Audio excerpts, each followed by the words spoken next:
हम लोग किस साधना के अंतर्गत साधना कर रहे हैं?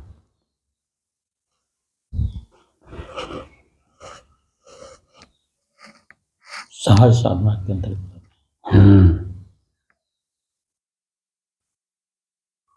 सहज समाधि योग साधना केंद्र। संत कबीर सहज समाधि योग साधना। तो हम लोग कबीर साहब के सहज समाधि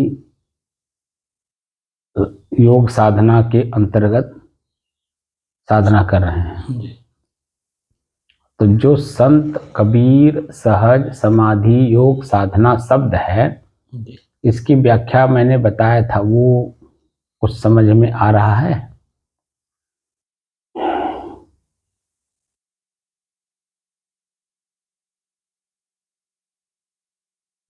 सहज में हर सहज में साधना करने के लिए बताएं। कोई सहज में सहज समाधि सरलता से सहज में जो है सरल में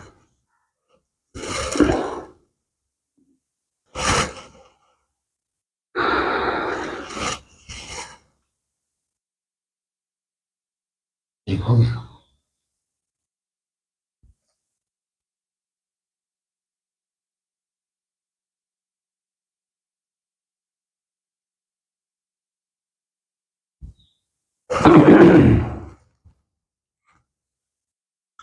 अपने ही चंचल मन को अपने ही बस में करके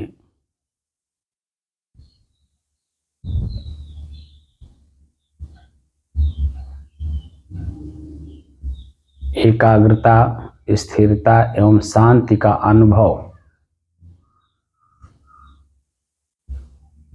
करते हुए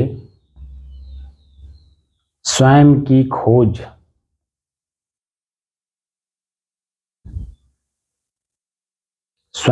खोज रूपी साधना करने की दृष्टि से आज 868 दिन हो गए।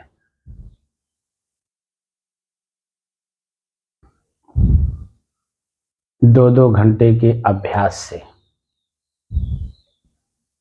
सुबह शाम के। तारीख हो गई 24 मार्च सन 2024,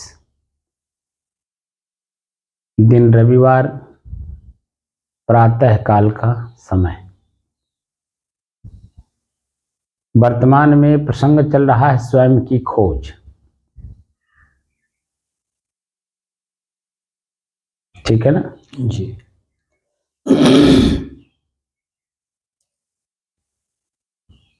तो स्वयं की खोज करने से पहले जिस साधन का मैं प्रयोग करा रहा था वो है अपना श्वास। अपने ही श्वास को देखने में या अपने श्वास पर मन को केंद्रित करने पर काफी समय लग गया, लेकिन जिस समय में अभ्यास अपने श्वास का कर रहे थे मन टिकता नहीं था। तो उस दौरान एक एक शब्दों पर मैं व्याख्या कर चुका हूं, प्रतिदिन करता था, ताकि श्वास पर मन केंद्रित तो हो ही, साथ साथ जो भ्रम है समाज में शब्दों को लेकर, वो भ्रम दूर होता रहे। उसी दौरान शुरू में संत कबीर सहज समाधि योग साधना, इन शब्दों का व्याख्या मैं कर चुका हूं, जो वीडियो अपलोड है YouTube पर। 760 से ज्यादा वीडियो अपलोड है। एक एक वीडियो कर करके जब आप देखेंगे तो प्रत्येक शब्दों का मैं व्याख्या कर चुका हूं।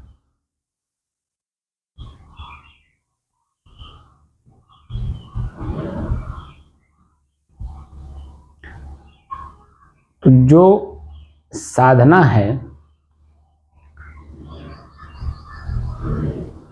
वो संत की साधना है, हमारे ऋषियों महर्षियों का है। और उन्हीं ऋषियों महर्षियों का साधना सदगुरु कबीर ने भी अपने जीवन में धारण किया। तो जो मूल तत्व है वेदों का, उपनिषदों का, श्रुतियों और स्मृतियों का, शास्त्रों का, उस साधन का प्रयोग सदगुरु कबीर ने किया है। और साथ साथ जितने भी अन्य साधना, हमारी साधना की पद्धतियां हैं हमारे समाज में, आध्यात्मिक जगत में, उन सब को सदगुरु कबीर ने देखा है नजदीक से, यानी प्रयोग किया है, तुलनात्मक अध्ययन किया। तुलनात्मक अध्ययन के बाद जो उन्होंने पाया वो समय समय से जैसा व्यक्ति, जैसा समाज उनके बारे में बोल गए, और उसी को हम उनके साथ रहने वाले जो संत थे वो लिख लिए थे। उसी से बीजक रूपी ग्रंथ तैयार हुआ। सदगुरु कबीर ने अपने हाथ से नहीं लिखा, वो बोलते थे,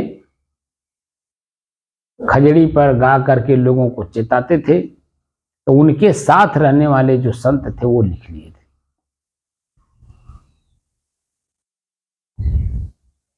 जो सदगुरु कबीर के कबीर चौरा मठ बनारस में प्रथमाचार्य थे, उन्होंने काफी संग्रह किया है।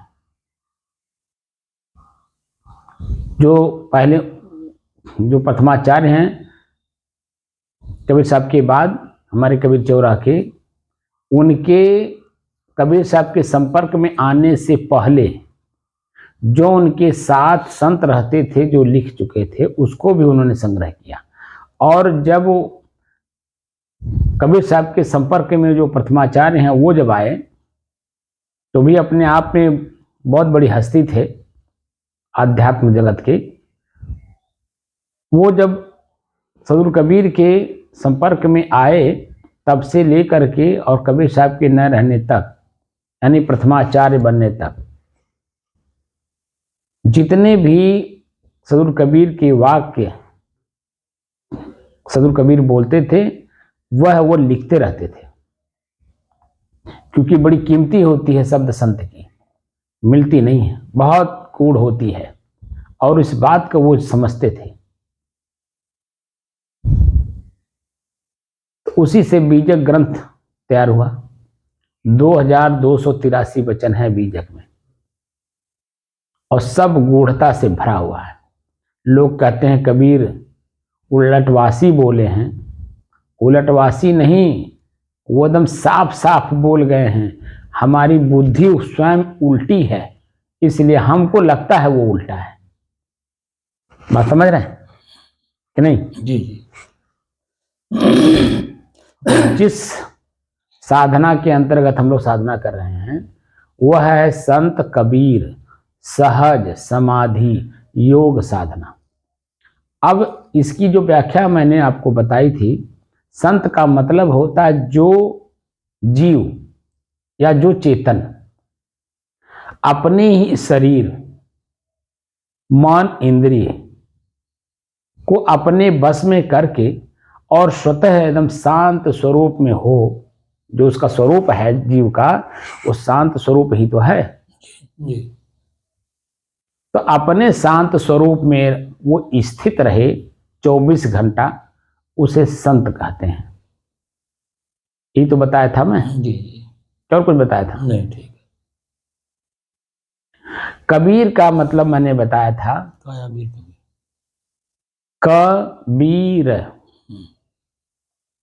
तो क से काया, काया माने शरीर, शरीर वही जो पहले मैंने बताया, पूरे शरीर, शरीर की इंद्रियां, उनकी क्रियाएं जो अपने बस में कर लिया हो।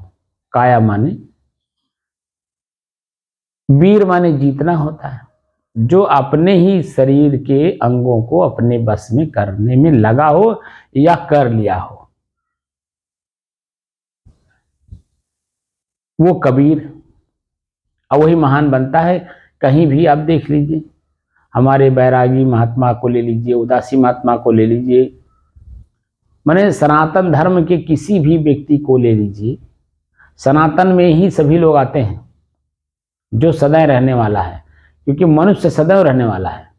मनुष्य द्वारा निर्मित जो चीजें हैं वो सदैव नहीं रहती हैं, लेकिन मनुष्य सदैव रहता है, प्रकृति सदैव रहती है। जड़ और चेतन ये सदैव रहने वाले हैं। तो जड़ माने शरीर, शरीर को चलाने वाला जो उसमें चेतना है वो चेतन, ये दो चीज सदैव रहने वाली हैं। तो जो जीव जहां पर भी अपने शरीर और इंद्रिय और उनके कर्म को अपने वश में किया है, उनकी क्रियाओं को अपने वश में किया है, वही कबीर हुआ है। कणाद, जैमिनी, कितने ऋषियों का नाम मैं लूं, बहुत ऐसे ऋषि जो नाम मैं नहीं जानता हूं, 2-4 गिने चुने लोगों का मैं नाम जानता हूं, बाकी ऐसे अनेकों ऋषि हुए हैं जिसमें हमारे मानव समाज में तमाम तरह की संस्थाएं निर्मित हुई, पंथ निर्मित हुए। तो वो जो पंथ के हमारे अगुआ हैं, उन्होंने भी तो अपने शरीर, इंद्रिय, मन को अपने बस में करके समाज को दिशा दिया है। ईसा मसीह को ले लीजिए, अल्लाह और अकबर को ले लीजिए, जो भी समाज में हुए, पैगंबर हुए, बहुतों को तो मैं नाम नहीं जानता, तो उन्होंने अपने ही शरीर, अपने शरीर की इंद्रियां, उनके विषय, उनके भोग यानी कर्म यानी क्रियाएं उन्होंने अपने बस में किया।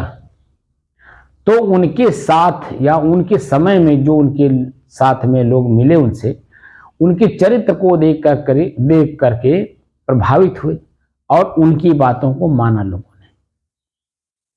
तो जितने भी समाज में हैं वो सब कबीर ही हैं, यानी काया को जीते हैं, शरीर को जीते हैं।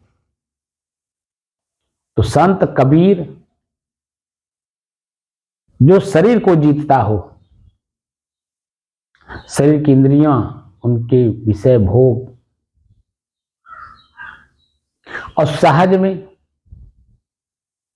संत कबीर सहज,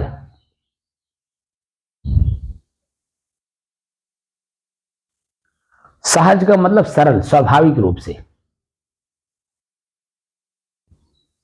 समाधि लग जाए।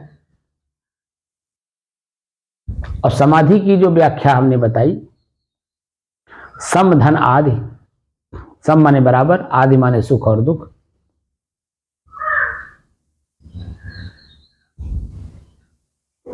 जो सम माने बराबर, आदि माने सुख और दुख,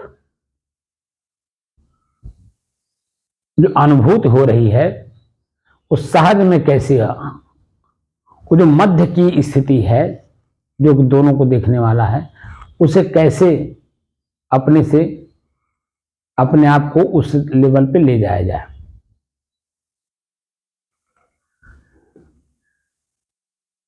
वो जो स्थिति है वो समाधि की स्थिति है। संत कबीर सहज समाधि। अब योग क्या है? योगश्चित्त वृत्ति निरोध है। और योग शब्द का अर्थ भी है जुड़ना। किससे जुड़ना? वो जो समाधि अवस्था है, जिस समय में हमारे चित्त में या मन में ना दुख का अनुभव है ना सुख का अनुभव है, वो जो मध्य की स्थिति है उससे जुड़ना, अपने आप को उस लेवल पर ले जाना।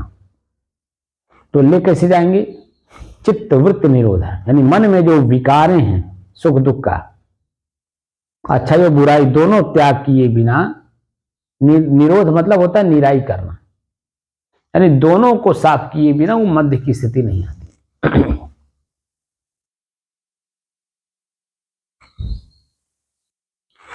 तो संत कबीर सहज समाधि, योग हो गया। साधना का मतलब क्या हुआ? अभ्यास करना। क्योंकि कोई भी चीज प्रथम दृष्टया बहुत भयभीत करती है, डराती है, लेकिन जब उसी को हम बार बार करने लगते हैं तो उसमें जो डर प्रथम दृष्टया रहता है वो धीरे धीरे धीरे धीरे सदैव के लिए खत्म हो जाता है। जैसे मैंने उदाहरण दिया था साइकिल का। बचपन में आपने जब साइकिल पहली बार देखा होगा तो तमाम तरह का मन में शंका हुआ, और उस शंका ही हमें भयभीत करता है। अरे कैसे खड़ा है दो पहिया पे, और वो भी बराबर बराबर में नहीं, आगे पीछे है, चलता कैसे होगा, इसमें बैठते कैसे होंगे, तरह तरह का प्रश्न मन में हुआ होगा कि नहीं? तो भयभीत करता था कि नहीं? जी। लेकिन जब वही साइकिल आपके हाथ में आया, आपने प्रथम बार उसको पहली बार तो देखा, दूसरे उसको किसी को चलाते हुए देखा, पहले तो खड़ी देखा, दूसरे किसी को चलाते देखा, तो वो दोनों हैंडल पकड़ करके चला रहे हैं, तो आपने भी दोनों हैंडल पकड़ा और चलाया।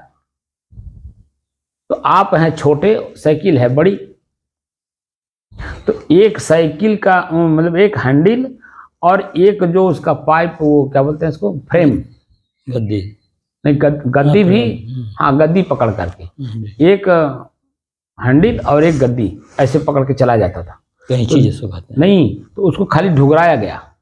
अच्छा। पहले ढुगराया जाता है, कैंची कहाँ चला लेंगे, कैंची चलाने के लिए पहले तो ढुगराना, यानी जो मन में पहले प्रश्न था, हाँ, चलती कैसे है, जी। दिखती कैसे है, तो वो प्रश्न जो सॉल्व किए, पहली बात तो देखा अपने यहाँ, तो अनदेखे का वो जो भाव था वो खत्म हुआ। देखा तो फिर उसको छुआ आपने, पकड़ा और ढुगराया। तो ढुगराते वक्त जब आप कैंची कैसे चला देंगे, कैंची चलाने के लिए पीछे कोई पकड़ने वाला हो। जब कोई पकड़ता है पीछे से, तब आप धीरे से एक पैर बीच में पीछे उस साइड में करते हैं और एक इधर, और ऐसे पकड़ के चलाते हैं, यानी गद्दी और एक हैंडल। और गद्दी पे नहीं बैठे हैं, वो जो बीच का फ्रेम के बीच का जो जगह है उसमें पैर डाल करके उधर चलाते हैं। तो धीरे धीरे धीरे धीरे उसका जो भय है वो खत्म हुआ। फिर आपने किसी ने पकड़ लिया तो गद्दी भी बैठ लिए, गद्दी भी चला लिए। पैर नहीं पहुंच रहा है तो आप कहीं ऊंचे स्थान पर ले जा करके एक नीचा स्थान, एक ऊंचा स्थान, जहां से आप गद्दी पे बैठ सकें। तो साइकिल नीचे है और आप चढ़ रहे हैं तो ऊंचे से चढ़ रहे हैं। कभी कभी टेबल रख करके लोग चलते थे, छोटा टेबल, तो उस पे खड़ा करके अपने चढ़ के बैठ जाते थे, फिर चलाते थे। कभी कभी जो सड़क है, सड़क के किनारे जो ऊंचा स्थान है उस पर खड़ा होकर के चढ़ जाते थे।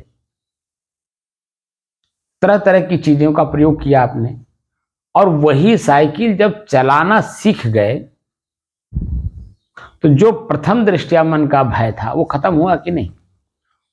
तो वो जो प्रथम दृष्टया सुनना और देखना भय किया, और वही चलाते चलाते जब आप लगातार चलाते हैं तो उसका जो भय था वो खत्म हुआ कि नहीं? जी। अब वह रेगुलर में आ गया। अब जैसे चाहते हैं वैसे चला लेते हैं, चला लेते हैं नहीं? जी। अब दाएं बाएं काटना, तेज चलाना, स्लो चलाना, ब्रेक लगाना, पैडल चलाना, कहाँ पैडल मारना, कहाँ नहीं मारना, कहाँ ब्रेक लगाना, कहाँ घंटी देना, तब सीख गए। वही साइकिल आगे चल करके आपको मोटरसाइकिल चलाने का प्रेरणा दे देता है। जो साइकिल चला लिया होता है वही आगे चल करके मोटरसाइकिल भी चला लेता है। तो पहला भय साइकिल का, दूसरा भय मोटरसाइकिल का, और वही जब अभ्यास आप करते हैं तो मोटरसाइकिल भी चला लेते हैं। और फिर मोटरसाइकिल से आगे कार को पहली बार देखने से भय लगता है, कैसे चलेगी, लेकिन वही जब आप बार बार अभ्यास करने लगते हैं तो कार भी चलाने लगते हैं। ऐसे ही हवाई जहाज तक आप जाइए, है ना। जी। तो अपने ही मन को अपने ही बस में करने के लिए जब प्रेरित किया जाता है तो कितना मन भयभीत होता है, अरे मन कैसे बस में होगा।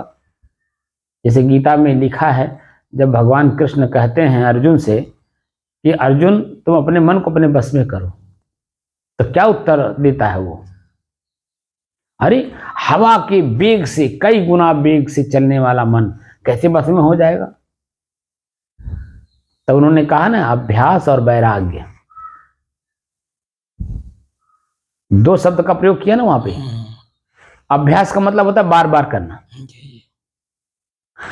वैराग्य का मतलब होता है बैर और राग, यानी बैर माने दुश्मनी, दुख पीड़ा, और राग माने मोह चिपकाहट आसक्ति, दोनों को त्याग दो तो जो मध्य की स्थिति बनती है वही तो समाधि है।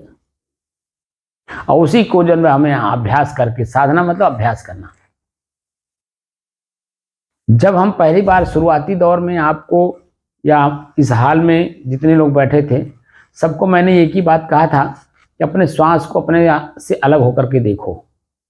तो लोग समझ रहे थे ये ध्यान सिखा रहे हैं तो कुछ क्रिया कराएंगे, जैसे प्राणायाम कराएंगे, आसन कराएंगे, क्रिया कराएंगे, योगी क्रिया कराएंगे। हमने कुछ कराया? कुछ नहीं, कुछ भी नहीं कराया, बाहरी चीजें। मुझे तो ये देखना था कि वास्तव में अपने आप से प्रेम कौन करता है, क्योंकि हमें भीतर का काम करना था, बाहर का कोई काम नहीं करना था। और उस दिशा में जाने के लिए सिर्फ आप दिखाई दिए, बाकी कोई दिखाई दिया? जी। और राम प्रताप बाबू भी आते थे, वो भी देखिए दुकान में बच गए, अब वो भी नहीं आते हैं, क्योंकि ये चीज प्रिय नहीं है, क्योंकि ये भीतर का है ना, ये दिखाई नहीं देता है, महसूस होता है, ये हाथ से मिलता नहीं है, हमें स्वयं वहां पर अवस्थित होना पड़ता है। अपने को अपने आप में स्थित करना पड़ता है, तो बाहर की चीजें वहां से छूटेगी और हम बाहर में ही आसक्त हैं, उसके बिना हम नहीं रह पाएंगे, या हमारे बिना वो नहीं चलेगा। ये जो मन के अंदर में है ना प्रश्न है, उसके बिना मैं नहीं रह पाऊंगा, मेरे बिना वो नहीं चलेगा।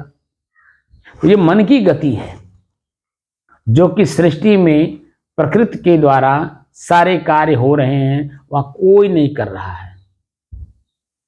मैंने आपको एक उदाहरण दिया था ना, जब आपने कहा कि जो गलतियां हो गई हों, तो आप दोबारा उस गलती को करने जाए तो कर पाएंगे? नहीं हो पाएगा। वो एक संजोग हो जाता है, प्रकृति का अपने में आप में संजोग वियोग चलता रहता है।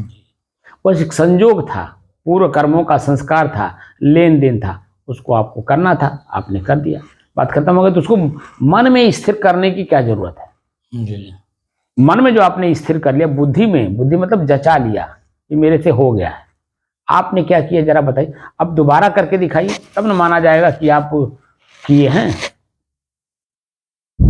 जब दोबारा आप करेंगे तब न माना जाएगा, लेकिन दोबारा आपसे होगा ही नहीं। तो आपने किया क्या? आप तो कुछ नहीं किया, वो तो प्रकृति में चल रहा है, और जो कुछ भी हो रहा है वो सब प्रकृति में हो रहा है। माटी पानी आग हवा आकाश अपना सब काम कर रहे हैं। ये तो हमारा भ्रम है कि हम कर रहे हैं, या मेरे द्वारा हो रहा है। सभी के मन में ये बात रहती है, अरे मैं नहीं रहूंगा तो क्या होगा, इनका क्या होगा। अरे आपके पिताजी भी यही बात सोचते थे कि मैं नहीं रहूंगा तो ये क्या करेगा। आपके पिताजी भी आपके पिताजी के बारे में यही सोचते थे। तो क्या काम नहीं हो रहा है? क्या आप काम नहीं कर रहे हैं? क्या आपका बेटा नहीं करेगा? वो प्रकृति में स्वतः हो रहा है, आपको करने की ये सब शंका करने की जरूरत नहीं है। इतनी ऊंची बात समझ पाना इतना आसान है, लेकिन आसान भी है, बस खाली आपको अभ्यास करना है। तो अभ्यास करते करते करते वहां तक पहुंच जाएंगे। तो जो मैं अभी इस समय में स्वयं की खोज का जो प्रकरण मैं चला रहा हूं, उस प्रकरण में अब अपने ही शरीर में हमें देखना है कि कहाँ गुदगुदी अनुभव हो रहा है, कहाँ दर्द, कहाँ तनाव, कहाँ खिंचाव, कहाँ पीड़ा हो रही है। अपने शरीर में दोनों देखना है और दोनों को देखते समय अपने आप को अलग महसूस, बड़ी सूक्ष्म बात है। दिखाई देने वाला और देखने वाला दोनों अपने आप स्पष्ट महसूस होते हैं। बस समझ रहे जी हाँ, खोल के देखिए। जैसे मैं ये देखने वाला हूँ जी और ये दिखाई देने वाला, जी जी तो दोनों एकदम अलग अलग हैं, ये स्पष्ट मालूम होता है। जी जी ये मैं कह रहा था कि चेतना में रहिए, जी। तो चेतना में रहने से ये सब चीजें पता चलती है। दोनों मैं देख रहा हूं, वो दिखाई दे रहा है। तो अपनी स्थिति है वो बड़ी सूक्ष्म होती है, समझ नहीं आती है, वो महत्वपूर्ण लगता है, वही है, वही मैं हूं, ऐसा महसूस होता है। लेकिन दोनों दो हैं। तो जो मैं यहां से दिखा रहा हूं आपके तालू से लेकर के, यानी मस्तिष्क के तालू से लेकर के, और अपने शरीर के अंगों को, बाएं तरफ ये मेरा बायां है और दाहिने तरफ, तो जब हम दोनों को फिर बीच से देखने लगते हैं, ठीक है ना, तो ये मेरे से अलग है, मैं इससे अलग हूं, ये ऐसा महसूस होता है एकदम। अभी मोटी मोटी बात लीजिए, जब इसी शरीर में एक बार बाएं, एक बार दाएं और एक बार पूरे तरफ दाएं बाएं और एक बार बीच से, जब आप बीच से भी देखते हैं, दाएं से भी देखते हैं, बाएं से भी देखते हैं, लगातार देखते हैं, तो ये मकान की तरह आपसे अलग दिखाई देने लगता है। मैंने इसका जिक्र आपसे किया भी था कि सोमनाथ मंदिर में जो शिवलिंग थी बीचों बीच खड़ी थी, वो यही प्रतीक दिया गया था। मैंने जिक्र किया था साल भर पहले, इसकी जिक्र मैंने करके बताया था। लेकिन वो बातें आपके भी समझ में नहीं आई होगी, क्योंकि वहां तक आपकी बुद्धि, दिल, दिमाग पहुंच ही नहीं रहा था, अभी भी नहीं पहुंचता है, लेकिन फिर भी मैं उसकी जिक्र कर दे रहा हूं। जब हम अपने शरीर को एकदम मकान की तरह अलग, जैसे मकान की दीवारें अलग हैं, मैं उस मकान में हूं और उस मकान में जो सजावट है, उस सजावट को मैंने ही किया है और मैं अपने उपयोग के लिए किया। कौन सा सामान कहाँ रखना है, कैसे सेट करना है, वो कौन किया है, मैं ही तो किया हूं जी। ऐसे ही इसी शरीर में दुख का कारण भी मैं ही हूं और सुख का कारण भी मैं हूं। आप एक पढ़े लिखे, होशियार, समझदार, चेतनावान के घर में जाइए, तो वहां आप देखेंगे कि सामान यथावत आपको मिलेगा, ठीक है। वही सामान सभी लोग प्रयोग कर रहे हैं, वही सोफा, वही कुर्सी, वही मेज, वही टीवी, वही किचन, वही आपका रहने का आवास, सबके पास है, सभी लोग उसका उपयोग करते हैं। लेकिन एक समझदार व्यक्ति और एक नासमझ व्यक्ति, दोनों में यही अंतर है कि समझदार व्यक्ति के घर में जाइए तो जगह जगह उपभोग करने वाली वस्तुएं अपने अपने जगह पे सेट हैं, क्योंकि वो देख कर, जान कर, समझ करके किया गया। और वही आप नासमझ के घर में जाइए तो खाली उपभोग करना जानता है, लेकिन उसका सदुपयोग दुरुपयोग नहीं जानता, उसको कहाँ रखना है, कैसे रखना है, किस रूप में रखना है, कुछ नहीं पता है, खाली उपभोग करता है, बस उपभोग कर लिया, ले जाके फेंक दिया। लेकिन एक समझदार के घर में जाइए तो वो सेट है, वो वहीं स्थिर रहेगा, उसका उपभोग आपको वहीं जाके करना होगा, न कि सामान को यहाँ ला करके उपभोग कर देना और ऐसे पीछे टाल देना, ऐसा नहीं, वो यथावत ही रहेगा, वहां आपको जा करके प्रयोग करना है। घर में सजावट देखते हैं कि नहीं? जी जी तो ऐसे ही मैं जब अपने शरीर को मकान समझता हूं और मैं इसी में रह रहा हूं, तो अपने शरीर को सजाने का भी हम काम करेंगे। तो कैसे करेंगे? दया, क्षमा, संतोष, धैर्य, विचार, विवेक, गुरुभक्ति, नम्रता, कोमलता, नम्रता। तो ये जो बुराइयां हैं हमारी, चंचलता के कारण हम पकड़ लेते हैं, वहाँ ये सब चीजें क्या होती हैं, जो मैंने अभी बताया ना, दैवी गुण है, इसमें स्थिरता की जरूरत होती है और स्थिर व्यक्ति ही इसका प्रयोग करता है। क्योंकि दोनों को जानता है, वो अच्छाई को भी जानता है तो बुराई को भी जानता है। तो बुराई को परित्याग करता तो अच्छाई उसके जीवन में अपने आप आती है। वो बीड़ी नहीं पिएगा, सुरती नहीं खाएगा, पुकार नहीं खाएगा, उसको शाम खाने की भी जानकारी रहती है कि किस समय में क्या खाना है। ये आपका जीवन जो है वो पूरा जीवन मनुष्यत्व की तरह मनुष्य का कर्म करने लगता है। तो कौन करता है? आप ही तो करते हैं, उपभोग कर रहे हैं। तो दुख क्यों है? मेरे स्वयं के नासमझी के कारण है। क्या है? नासमझी के कारण। दुख क्यों है? मेरे स्वयं के नासमझी के कारण है। और उसी नासमझ को समझदारी में बदल दीजिए तो दुख कहीं है ही नहीं है, क्योंकि समझ है। और उसी समझ को जानने के लिए सदगुरु कबीर अपनी सहज समाधि में प्रयोग किया है। समझे की गति एक है। अब देखिए, समझे की गति, गति माने चाल जी। समझे की गति एक है, जिन समझा सब ठौर। जिन लोगों ने समझा वो सब जगह उन्हें प्राप्त हो रहा है। जिन समझा सब ठौर, कहाँ कबीर ये बीच के बल कहीं और की और। ये बालकवत बुद्धि वाले हैं जो कुछ का कुछ कहते हैं, क्योंकि जोश में है, होश में नहीं है।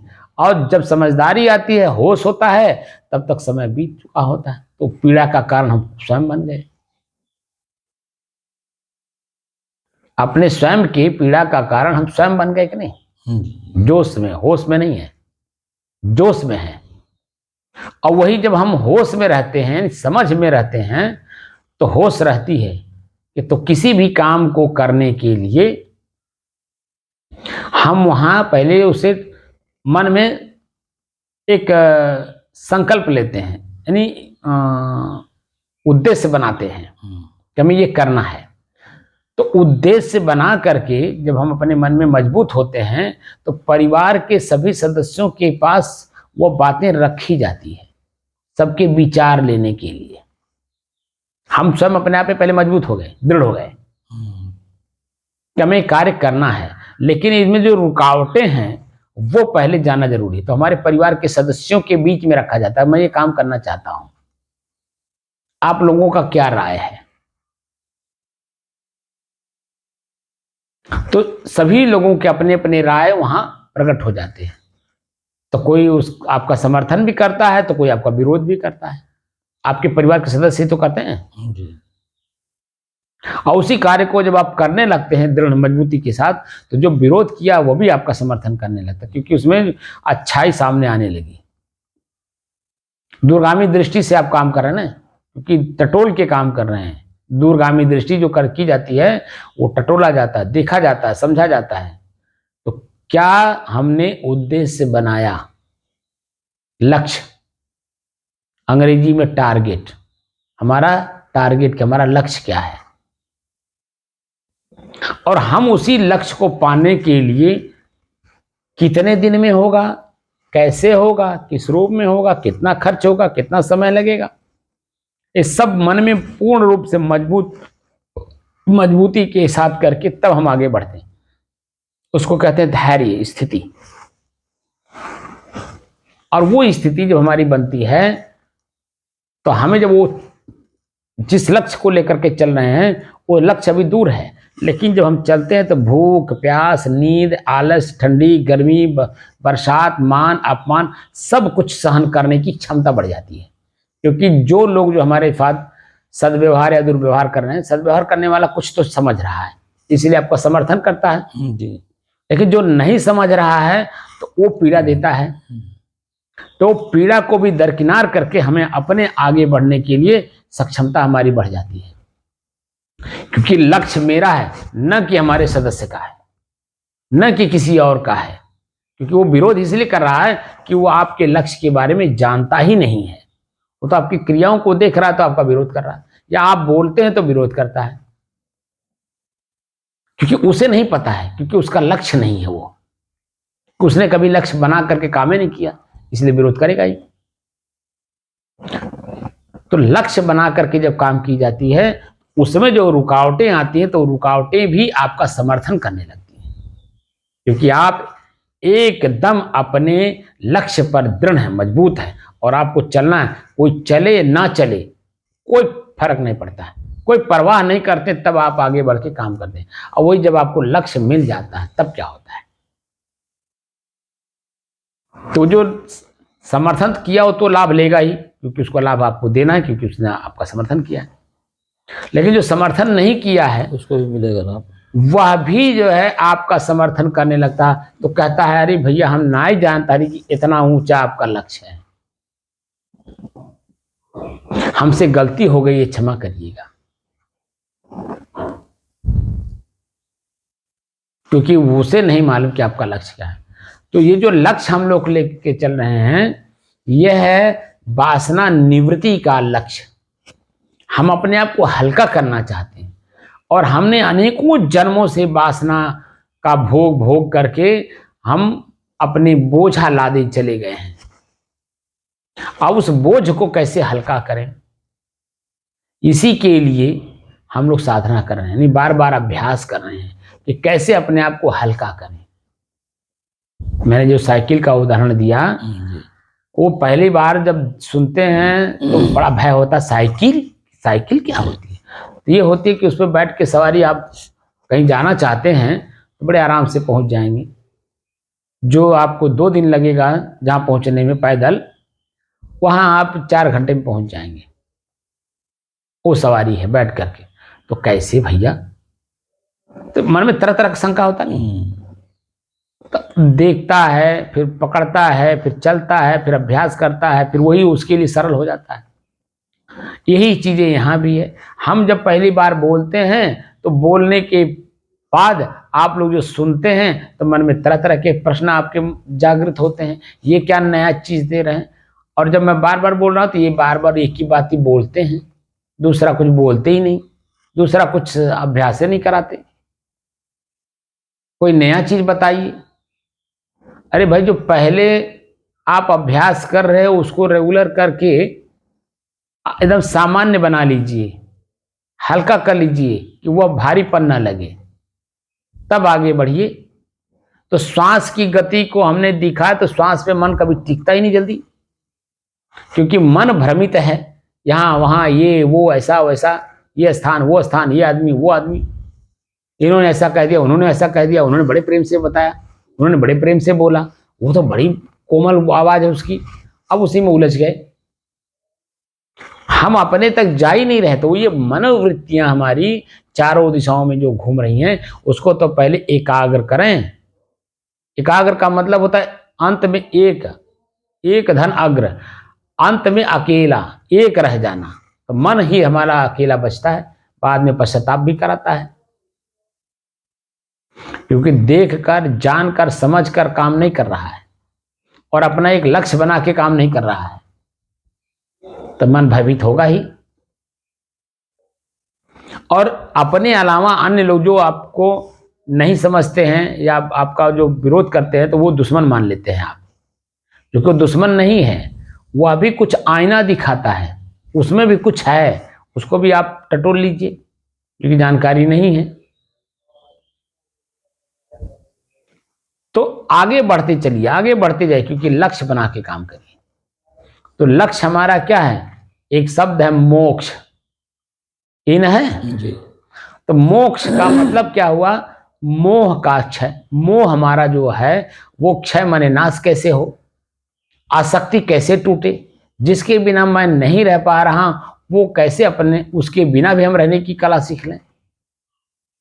एक समय था आपकी शादी नहीं हुई थी तो कोई मोह आसक्ति नहीं था, शादी हो गई, आपने देख लिया, उसके साथ रमण कर लिया, अब उसके बिना नहीं रह पाएंगे ऐसा भाव जग गया, लेकिन बीच में ही वो शरीर छोड़ के चली गई, तो भी तो आप हैं कि नहीं हैं जी। और उसी के बारे में जब आप बार बार सोचेंगे तो हार्ट का प्रॉब्लम होगा ही, क्योंकि आपने उसमें आसक्ति बना ली कि उसके बिना नहीं रह पाऊंगा, और जो कि रह लेते हैं। हार्ट अटैक हो गया, उसमें मशीन पड़ गई, चल रहे हैं, जब तक उसका याद नहीं है तब तक तो शरीर आपका हल्का फुल्का है, दर्द पीड़ा नहीं है, भारीपन नहीं लग रहा। लेकिन जैसे 24 घंटे में एक आध बार उसकी याद आ गई तो यही शरीर कांपने लगती है। जो हमारा हार्ट है वो तेजी से चलने लगता है, मन भयभीत होता है, शरीर भी भयभीत होने के कारण एकदम सिकुड़ने लगती है। भय मुक्त होते हैं तो शरीर हमारी खुलती है फूल की तरह, और जब भयभीत होते हैं तो सिकुड़ती है। अब ये सब चीजें हम लोग जानते नहीं, इसलिए जीवन नरक बना लेते हैं, स्वयं नरक बनाते हैं अपना। न अर्क इति नरक बताया था ना, स्वर्ग नरक की परिभाषा भी बता चुका हूं। स्व अर्क इति स्वर्ग, स्वयं की मन की प्रसन्नता, स्वयं के शरीर की प्रफुल्लितपना, यह हमारा स्वर्ग है।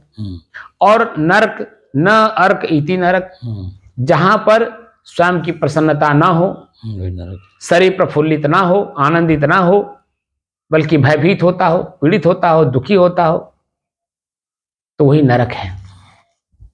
तो हमारा जीवन हम स्वयं नरक बनाते हैं, स्वयं स्वर्ग बनाते हैं। अगर हम किसी में आसक्त ना रहें तो मेरा जीवन स्वर्ग में है। हम किसी में भी आसक्त हो गए, इसका मतलब है कि हम नरक ले लिए, क्योंकि मन भयभीत हो गया। तो हमें भय मुक्त होना है। तो भय मुक्त कैसे होंगे? भय को ही लगातार देखिए। जो साइकिल में पहले प्रथम दृष्टया भय हुआ, तो साइकिल को आपने देखा, देखने का मतलब क्या हुआ? छुआ, चलाया, देख, और उसी को आपने हल्का कर लिया। उसको आप हल्का कर लीजिए। तो जब हम अपने शरीर के अंगों को देखते हैं, दर्द, पीड़ा, खुशी, आनंद, गुदगुदी, तो वो क्या होता है कि धीरे धीरे धीरे धीरे धीरे अपने ही शरीर के अंगों से अपने आप को हमें अलग करने का तरीका मिल जाता है। तो हमारे अंदर में पीड़ा भी, सुख भी, आनंद भी, प्रसन्नता भी सब समझ में आने लगता है। किस कारण से हो रहा है, तो कारण का निवारण कर दीजिए, स्वयं अपने आप जैसे हैं यथावत बने रहेंगे। तो 24 घंटे का लगातार आपकी अपनी स्थिति बन जाती है। तो वो बैठ करके अभ्यास करने से तो व्यवहार में भी वो होने लगता है जी। जैसे आपने देखा होगा कि मैं 2 घंटा आपके साथ बैठता हूँ, बोलता हूँ, अभ्यास भी करता हूँ, लेकिन मैं 24 घंटे का अभ्यास कर चुका हूँ, इसलिए चलते, उठते, बैठते, सोते, जागते में कोई फर्क नहीं पड़ता है। कोई नहीं पड़ता है, क्योंकि मेरा लक्ष्य क्या है? मोह का नाश करना। इसीलिए किसी चीज में आसक्त नहीं है, और आसक्त न होने के कारण ही मैं नई नई बातें आपको बताता हूं।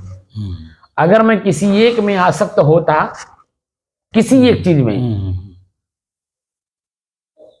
तो वो चीजें आपको स्पष्ट मालूम हो जाता कि ये यहीं तक सीमित हैं। जी। और ये इनके आगे जो है, यही इनको जो जिसमें आसक्त हैं, यही इनको दुख का कारण बनेगा। ये ऐसा आभास हो जाता है। जी जी। मैं किसी में आसक्त हूं ही नहीं तो मैं क्या फर्क पड़ता है? अरे जब तक रहता हूं तो सुरक्षा मेरा दायित्व है। जैसे मैं शरीर में हूं तो शरीर मेरा है, मैं शरीर में ही मैं हूं, तो इसकी सुरक्षा मेरा दायित्व है कि नहीं? जी जी। तो ठंडी, गर्मी, बरसात, सुख दुख, भूख प्यास, नींद, आलस्य, जो कुछ भी हो रहा है। अब जैसे मान लीजिए हमको बवासीर हुआ है, इस समय हमको नहीं हुआ, मेरे शरीर को हुआ है, तो अब उसकी सुरक्षा के लिए हमें दवा करना होगा कि नहीं? जी। क्योंकि समाज में सब कुछ उपलब्ध है, सकल पदार्थ है जग माही, और कर्महीन अंदर पावत नहीं। हम अपनी बात जब हम किसी के सामने रखेंगे नहीं, तो उधर से प्रतिक्रिया के रूप में हमें दवा के रूप में कौन बताएगा? क्योंकि इस समय में जब मैं बोलता हूं, जैसे पिछले 1 महीने पहले भी हुआ था, प्रथम बार वही हुआ था 1 महीने पहले, अभी तो दूसरा हो गया। हल्का सा मेरे अपनी गलती के कारण हुआ है, क्योंकि मैं भूख लगा था, बाजार के तेल से बना हुआ पूरी मैंने खा लिया, वही नुकसान कर गया, और वो मेरे लिए नुकसानदेह हो गया। तो वो जो आवश्यकताएं हैं शरीर की, वो कौन देगा? क्योंकि मैं इसका मालिक हूं, इसको ठीक रखना भी मेरा ही काम है। जी। साधन है, साधन है इसको। तो साधन को साधन की तरह रखना पड़ेगा ना, रखना पड़ेगा, तभी तो काम देगा, तभी तो काम देगा। भाई देखिए, मुझे अपने स्वरूप स्थिति का ज्ञान हो जाने से मैं मुक्त तो तत्काल हो नहीं गया। नहीं। शरीर तो मैं छोड़ नहीं दिया। जी। शरीर एक प्रारब्ध है, प्रारब्ध में हमें तब तक रहना पड़ेगा जब तक मेरा लेन देन किसी से चल रहा होगा। जी। हमारा जो नेचर प्रकृति है वो वही हमें ले जाएगी जिससे के साथ मेरा लेन देन है। इस बात को मैं समझ रहा हूँ। जी जी। तो मैं जहां भी जाता हूं, जो मेरे उस समय में मस्तिष्क में उभरता है, मैं समझ जाता हूं कि इसका लेन देन हमारा इस तरह से है।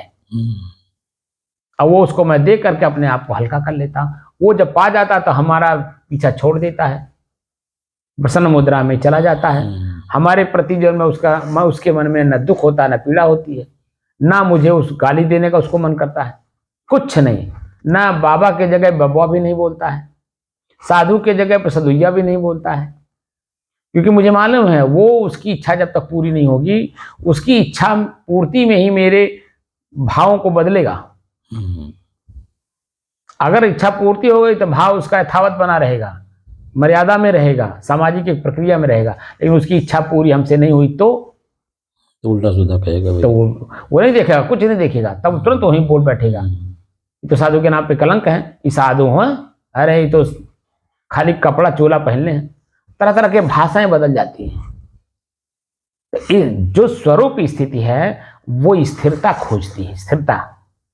और स्थिरता जब तक आपकी खुद की अपने आप में नहीं है तो ये मनोवृत्तियां, शरीर, इंद्रियां, उनकी क्रियाएं, प्रकृति सब अपने आप में आपको उलझा देंगी। जंजाल है, तो जंजाल। और जब उलझ गए तो फिर सुलझे कहाँ? उलझे तो पहले से ही थे और फिर आज भी उलझे हैं। तो आपके ज्ञान का क्या मतलब? ज्ञान माने जानकारी, और जानकारी को आपने प्रयोग नहीं किया, उसको देखा नहीं, जाना नहीं, समझा नहीं, उसमें स्थिर नहीं हुआ, तो उसका क्या मतलब है? ज्ञान का मतलब, लोग कहते हैं ज्ञान करो, ज्ञान करो, ज्ञान करो, चिल्ला चिल्ला के, माइक लगा लगा के बोल। ज्ञान का क्या मतलब? खाली जानकारी प्राप्त करना। लेकिन उस जानकारी का हम प्रयोग नहीं करेंगे, अमल करें, तो प्रज्ञा कैसे जगेगी? यानी उसमें जो कमी बेसी है वो कहाँ दिखाई देगा? खाली एक शब्द में हम तुरंत वहां नहीं पहुंच जाते हैं। उसी एक शब्द को पाने के लिए हमें लाखों शब्दों को पार करना पड़ता है, और उसमें अच्छे बुरे भी हैं, कहीं अच्छाई है कहीं बुराई है। वही बात है अपने शरीर के अंदर में हमारे ऋषियों ने देखा, जाना, समझा। अभी कल मैं एक व्हाट्सएप देख रहा था, किसी ने भेजा है, तो उसमें बड़े बड़े दार्शनिकों के नाम नीचे लिख करके ऊपर लिखा है कि भगवान को चाहिए नहीं है, भगवान को किसने देखा ही नहीं है, भगवान तो दारू की तरह नशा है, ये है वो, तमाम दुनिया भर के बात कई लोगों का लिखा हुआ है। जो कि भगवान प्रकृति को कहते हैं, प्रकृति तो साक्षात है, आपका शरीर साक्षात। अपने शरीर को पढ़ा आपने? तो मूर्खों वाली भाषा है, और वो मूर्खों वाली भाषा लोगों ने पकड़ लिया। क्योंकि देखिए, जिसकी जैसी भावना होती है ना, उसी भावना के अनुरूप अपने शब्द को पकड़ता है, उसकी रहस्य को जानना नहीं चाहता है। तो भगवान और ईश्वर, ये ऋग्वेद काल से चला रहा है, तो भगवान और ईश्वर के साथ साथ जड़ और चेतन भी तो है, प्रकृति और पुरुष भी तो है। हम क्यों नहीं उसको जानना चाहते? तो मेरा शरीर प्रकृति है, मैं इसका उपभोक्ता पुरुष, मेरा शरीर जड़ है, मैं इसका चलाने वाला चेतन, मैं चैतन्य हूं, तभी तो शरीर चैतन्य है। अभी मैं उतर जाऊं तो शरीर में कौन चैतन्यता रह जाती है? आंख है, खुला है, लेकिन पहचानता है कुछ नहीं। यही आंख कुछ नहीं, अभी जड़ हो जाएगा, हम खाली उतर जाएं शरीर से। जी जी। यही कान सुनेगा नहीं, यही जीभ बोलेगा नहीं जी, ये मुंह कुछ खाएगा नहीं, यही हाथ हिलेगा नहीं, आवाज निकलेगी नहीं, क्योंकि मेरे रहने से ही इसकी चेतना बनी हुई है। जी। तो जड़ शरीर है, प्रकृति है, तो प्रकृति में सब काम होगा ही, क्योंकि पांच तत्व, पांचों तत्व अपने अपने काम करेंगे। जैसे मैंने उदाहरण दिया ना, 5 आदमी या 5 औरत रख एक साथ हो, तो केहू का मुंह बंद नहीं रही, कुछ न कुछ बोलत रही है। ऐसे ही वो 5 आदमी है या 5 औरत है, प्रकृति माने औरत, तो पांचों अपने 1 सेकंड के लिए बैठ नहीं सकते। न पानी बैठ सकता है, न अग्नि बैठ सकती है। अगर पानी बैठना भी चाहे, मिट्टी बैठना भी चाहे, अपनी जगह पर स्थिर भी रहना चाहे, तो अग्नि और वायु आपको बैठने नहीं देगी।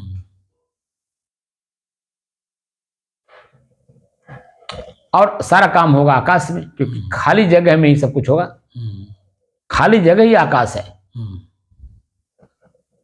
आपके शरीर में भी आकाश है जी। अगर आकाश ना होता तो सुई कोचने से कैसे जाता अंदर जी। यानी 2 कणों के बीच में जो जोड़ हमारे शरीर का है, वो जोड़ में बीच में कहीं न कहीं हल्का जगह है ना, तभी तो सुई अंदर घुसती है। अगर अंदर सुई ना जाए तो मांस है ऊपर ना, मांस है तो है। आखिर मट्टी का कण ही तो है, पानी उसमें लगा हुआ है, लथपथ है, तो उसी में तो आखिर है ना आकाश। 2 कणों के बीच में जी जो जोड़ा मिट्टी अपने आप में ठोस है जी, ठीक है, कण है, पानी में गीला किया गया, लेकिन पानी दोनों को जोड़ा हुआ है, और दोनों के जोड़ में जो बीच की गैपिंग है वही तो आकाश है, वही आकाश है। तभी तो सुई घुस रही है। ये बातें कैसे समझ में आए? जब हम अपने अंदर में सब कुछ देखते हैं तब। और वही चीज मैं आपको दिखाने की कोशिश कर रहा हूं कि बीच में शिवलिंग की तरह, सोमनाथ मंदिर की तरह जैसे शिवलिंग है, ऐसे ही आप हैं एकदम। कई उदाहरण मैं दे करके आपको समझाने का प्रयास कर रहा हूं। और जो श्रोता वास्तव में खाली सुनेगा तो भ्रमित होगा, लेकिन जब प्रयोग करेगा तो भ्रम दूर होगा। और भ्रम दूर करने के लिए शुरुआती दौर में ईश्वर शब्द का ही प्रयोग करिए। और ईश्वर मेरा साक्षात मेरा श्वास है, क्योंकि वो भी वायु है। ई धन स्वर, स्वर में ई विशेषण लगाई गई है, स्वर में विशेषण लगाई गई है। तो संधि विच्छेद स्वर का नहीं होता है, ईश्वर शब्द का संधि विच्छेद नहीं होता है, क्योंकि इसमें संधि नहीं है। तो इसीलिए स्वर में विशेषण लगा करके उसको पूरा किया गया ईश्वर। तो विशेष रूप से अपने श्वास को देखने की बात ईश्वर शब्द में है। लेकिन हम लोगों को बता दिया कि बाहर, क्योंकि जो साधक नहीं है, साधना नहीं करते हैं, अपने इंद्रिय को फेंक दिए हैं आकाश में, जो मर्जी सब आ रहा कर रहे हैं, वही बालकवत बुद्धि वाले लोग हैं, वही कुछ का कुछ कहते हैं। लेकिन हमारे ऋषि, हमारे संत अलग नहीं है। आपको जो चाहिए वही बता रहे हैं, जो आप चाहते हैं वही है, और खुद वही हैं आप। चाहना क्या है? स्वयं अपने आप को स्वयं में खोजना। तो खोजने का तरीका बताए हैं। कोई त्राटक मुद्रा किया, कोई ज्योति देखा, कोई बिंदु देखा, वो तत्काल में देखने से नहीं बात बनती है, लगातार करने से होता। तो वो ज्योति अलग हमको दिखाई देगा, तो ज्योति और मैं अलग अलग हो जाऊंगा। जैसे दीपक जल रहा था, दीपक कौन जलाया? मैं जलाया, लेकिन है तो अलग ना जी। ऐसे ज्योति जो दिखाई दे रही वो दीपक की तरह है ना, वो है तो मेरे से अलग। वो जो दिखाई दे रहा वो दृश्य है, जो देखने वाला मैं अलग हूँ। वो जैसे जैसे अंदर घुसते हैं तैसे तैसे सब अलग अलग होता जाता है। वो प्रथम दृष्टिया हम लोग उसी में उलझ जाते हैं, इसलिए आलोचना करते हैं। आलोचना नहीं करना है। साधना की पद्धति कहीं भी कैसे भी मिल जाए, उसका अभ्यास करिए तो दृष्टा दृश्य का अभ्यास हो जाएगा। मैं और मेरे का अंतर वहां दिखाई देना, सूक्ष्म रूप से दिखाई देने लगेगा। और जैसे जैसे गहराई में आप उसकी जाएंगे, उसकी गहराई और समझ में आएगी, तो वो भी छूटता जाएगा, छूटता जाएगा, छूटता। जो भी संसाधन प्रयोग करेंगे सब संसाधन छूटते जाएंगे, छूटते जाएंगे, दूसरा मिलता जाएगा। शेष मैं स्वयं बच जाऊंगा। वो जो शेष अवस्था मेरी है वही मैं हूं। तो ये जो देखने का प्रक्रिया मैं बता रहा हूं, ये देखने की प्रक्रिया भी अपने आप खत्म हो जाती है, क्योंकि वहां कुछ रहता ही नहीं। जब ना दर्द है ना गुदगुदी है पूरे मस्तिष्क में, तो ये छूटा कि नहीं छूटा जी। वो पकड़ा तो मैं तब तक हूं जब तक मुझे गुदगुदी महसूस हो रही है या दर्द महसूस हो रही है, तब तक वहां मेरा मन पकड़े रहेगा। अरे बाप रे बाप, बहुत दर्द हो रहा है, ओह क्या बताऊं। तो पकड़ा हुआ है तभी तो ऐसे बोल रहा है, लेकिन वहां कोई दर्द नहीं है, तो कहां पकड़ा है। ऐसे ही हम पूरे शरीर के अंगों को जब देखते हैं, लगातार देखते हैं, तो दुख और आनंद, पीड़ा और आनंद, सुख, ये सब जो है अब मिलते हैं तो छूटते हैं, मिलते हैं तो छूटते हैं, मिलते हैं छूटते हैं, लेकिन मैं अपने आप से नहीं छूटता हूँ जी। ये जो मिलते हैं ये छूटते हैं, छूटते हैं। आगे बढ़ता हूँ। एक मिला, आगे बढ़े तो छूटक नहीं, आगे बढ़े तो दूसरा मिला, वो छूटक नहीं, आगे बढ़े तो तीसरा मिला। ऐसे ऐसे पूरे शरीर को जो हम देखते हैं, तो मैं अपने आप से कभी नहीं अलग हो सकता हूँ, लेकिन मेरे में जो मिला हुआ वो तो मेरे से अलग है ही है, वो छूटेगा ही। तो सूक्ष्म से सूक्ष्म जब आप जाएंगे, जो मैंने प्रयोग किया है, स्थूल से सूक्ष्म, सूक्ष्म से सूक्ष्मोत्तर, और सूक्ष्मोत्तर से सूक्ष्मोत्तम, और सूक्ष्मोत्तम से भी सूक्ष्मोत्तमम, मम शब्द का प्रयोग, वही मैं हूं। इस तरह से जब अभ्यास करेंगे तब जाकर के हम अपने आप को इस वासना रूपी दुख से मुक्त कर पाएंगे, यानी मोक्ष हो जाएगा। तो मैं स्वयं अपने आप में एकदम आकाश तत्व की तरह विशाल, सबका जनैया, सबसे अलग, शुद्ध मुक्त, एकदम अपने स्वरूप में हम स्थित हो जाएंगे। अब इसी का अभ्यास हम करना है, तो कैसे करेंगे? क्योंकि हम लोग प्रकृति में मिले हुए, प्रकृति हमको उलझाया हुआ है। अब प्रकृति से अपने आप को अलग करना है तो अपार कष्ट भी होता है, हर जगह कष्ट होता है। अब बार बार इंद्रियां आपको अपनी जगह पे खींचती हैं, मांगती हैं, क्योंकि बार बार अभ्यास हो चुका है, अपनी तरफ खींचती हैं। ये मत समझिएगा कि मैं साधु हो गया तो हमारी इंद्रियां हमारे बस में हैं कि नहीं है। ये कब कहाँ कौन और हमको ले जाके उलझा देंगी, अगर हम सतर्क नहीं रहें तो हमें भी खुद भी पता नहीं चलेगा। इसीलिए हमारे ऋषि, महर्षि, संत, महात्मा बड़े सावधानी के साथ गेरू वस्त्र क्यों पहने? इसी का कारण है कि गेरू वस्त्र पहनेंगे तो हमारे शरीर में आकर्षण नहीं होगा, तो प्रकृति हमारे ऊपर हावी नहीं होगी। जटा क्यों रखे, दाढ़ी क्यों रखे? इसीलिए कि मैं जब रजोगुण में रहूंगा तो रजोगुणी लोग हमको प्रभावित कर देंगे हमारे ऊपर, यानी प्रकृति हमको अपने में खींच ले जाएगी। खड़ाऊ क्यों पहनते हैं? इसीलिए कि चंचलता नहीं रहेगी, दौड़ करके नहीं चलेंगे, छू दौड़, तो हम हमारी स्थिरता धीरे धीरे धीरे धीरे अपने आप में आएगी। ये सब चीजें खोजने वाली हैं, लेकिन हम लोग खोजते इसलिए नहीं है क्योंकि हमारी खुद की चाहना अपने तक जाने की नहीं है, स्वयं को पाने की चाहना नहीं कि मैं कौन हूं। ये मैं कौन हूं को प्रश्न ही नहीं उठता है। भगवान कौन है ये जरूर हम लोग जानने की कोशिश करते हैं, उसके लिए पहाड़ चढ़ते हैं, खाई में जाते हैं, समुद्र में जाते हैं, यहाँ जाते हैं, वहाँ जाते हैं, वहाँ जाएंगे, लेकिन स्वयं मैं कौन हूँ इसको कोई नहीं खोज रहा है। और जो खोजता है वही वास्तव में सबको समझ जाता है, और सब उसके समर्थन में आ जाते हैं। भगवान, ईश्वर, खुदा, गॉड, जो भी लोग हैं सब उसके समर्थन में आ जाते हैं, क्योंकि स्वयं आप खोज रहे हो मैं कौन हूं। और स्वयं जब अपने आप को जान लेते हैं तो जीवन कैसा लगता है, अब उसका कैसे मैं शब्दों में वर्णन करूं।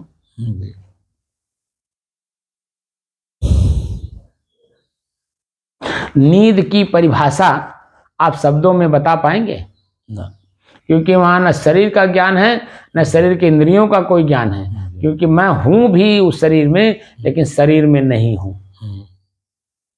हूं शरीर में लेकिन शरीर में नहीं हूं, क्योंकि जगाने पे तुरंत 5 मिनट के बाद उसमें से आवाज आने लगती है, जी कैसे जगाए, जी कौन आया, क्यों बुला रहे हो, प्रश्न आता है नहीं, उसमें है तभी तो बोल रहा। लेकिन वही आप जब देख रहे हैं कि सोया हुआ नाक बज रही है, और उसकी नाक इतनी तेज बज रही है कि कान बगल में है लेकिन सुन नहीं रहा है।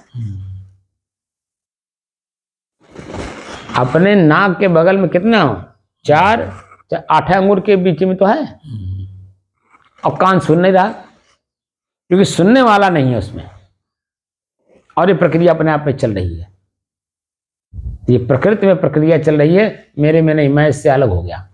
और वही उसी को निद्रावस्था में नहीं, जागृत अवस्था में आभास करना है, अनुभव करना है, तब जाकर के हम अपने तक पहुंच पाएंगे।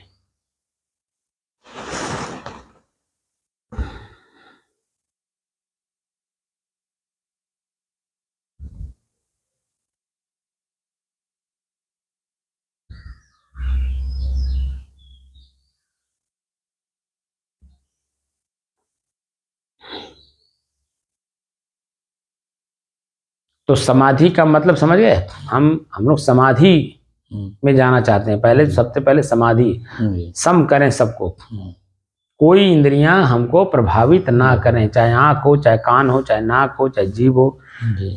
इन स्थूल के बाद सूक्ष्म में जो मन है, मन के अलावा चित्त है, चित्त के अलावा बुद्धि है, उसके बाद कुछ भी ना होने पावे, एकदम शांत स्थिति।